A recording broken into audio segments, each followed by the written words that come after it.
ভারতবর্ষ পৃথিবীর সব থেকে বড় গণতন্ত্র, ষষ্ঠ বৃহত্তম দেশ, পৃথিবীর প্রাচীনতম সভ্যতার মধ্যে একটি।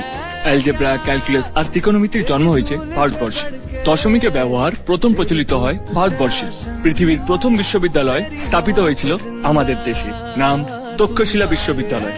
ডাক্তারির সব থেকে জটিল অংশ হলো সার্জারি, ওইটারও জন্ম হয়েছিল আমাদেরই দেশে। মার্শাল আর্ট, হ্যাঁ, এমনকি আপনাদের প্রিয় দাবা খেলার জন্মও আমাদেরই দেশের মাটিতে। আপনারা যে ইংরেজি ভাষা নিয়ে এত গর্ব করেন, সেই ভাষার বহু শব্দ আমাদের প্রাচীন সংস্কৃত ভাষা থেকে নেওয়া।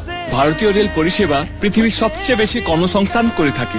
ভারতবর্ষ পৃথিবীর 90টি দেশে সফটওয়্যার রপ্তানি করে থাকে। ভারতবর্ষের সেনাবাহিনী পৃথিবীর তৃতীয় বৃহত্তম। তবু আমরা কোনো দেশকে আক্রমণ করি না, তার কারণ এই দেশ মহাত্মা গান্ধী, রবীন্দ্রনাথের দেশ। এই উদারতা আছে বলেই 28টি রাজ্য এবং 7টি অঙ্গরাজ্য থাকা সত্ত্বেও ভারতবর্ষ এক এবং অভিন্ন।